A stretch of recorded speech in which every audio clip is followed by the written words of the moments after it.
आज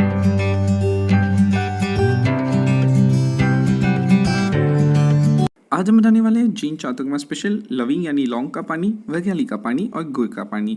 इन सारी चीज़ें हमारी बॉडी को काफ़ी ज़्यादा ठंडक देती है और इन सब चीज़ों का हमारे बॉडी पे काफ़ी ज़्यादा लाभ होता है। तो ऐसी ही स्वादिष्ट रेसिपी की वीडियोस के लिए मेरे चैनल को सब्सक्राइब कीजिए और बेल आइकॉन जरूर प्रेस कीजिए। तो सबसे पहले लौंग पानी बनाने के लिए यहाँ पे मैंने एक ग्लास लिया, इसके अंदर मैं 2 चिपटी जितना लौंग का पाउडर डालूंगा। यहाँ पे मैंने लौंग को अच्छे से मिक्सी में पीस लिया है और इसके बाद हम ये जो मिश्री आती है वो ले लेंगे। आप इससे भी काफ़ी ज़्यादा फ़ायदे होते हैं सेहत को। तो अब हम इसका भी जो अच्छा सा पाउडर बना लेंगे और इसके अंदर हम जो है 2 चम्मच पाउडर डाल देंगे मिश्री का। आप स्वाद अनुसार कम ज़्यादा डाल सकते हैं और आप चाहें तो पीसी हुई चीनी भी डाल सकते हैं। फिर हम ग्लास को जो है पूरा पानी से भर लेंगे और इन सारी चीज़ों को जो अच्छे मिक्स कर लेंगे एक बार। और फिर आप इसको ढक्कन लगा के 1 घंटे के लिए रेस्ट करने रख दीजिएगा ताकि इसका जो स्वाद है वो बहुत ही बढ़िया है।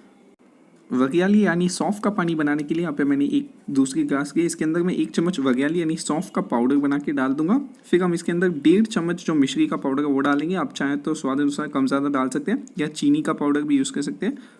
फिर इसे भी ग्लास को पानी से पूरा भर लेना है और इन सारी चीज़ों को एक बार अच्छे से मिक्स करके इसे ढक्कन लगा के 1 घंटे के लिए इसे भी रेस्ट करने रख देंगे।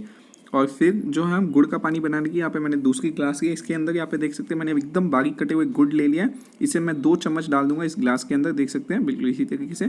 फिर इसे भी जो है ग्लास को पूरा पानी से भर लेना होगा और इसे अच्छे से मिक्स कर लीजिएगा एक बार और ढक्कन लगा के इसे भी हम 1 घंटे के लिए रेस्ट करने रखेंगे। तो आप देख सकते हैं 1 घंटा हो चुका है। तो अब हम इन ग्लास के ढक्कन को हटा के इन सारी चीज़ों को एक और बार अच्छे से मिक्स कर लेंगे और इन्हें छन्नी की मदद से अच्छे से छान लेंगे। और लीजिए हमारा स्वादिष्ट लौंग का पानी, वरियाली पानी और गुड़ का पानी तैयार है। आप बड़े इसे 1 गिलास पी सकते हो और बच्चों को जो है आधा गिलास दीजिएगा।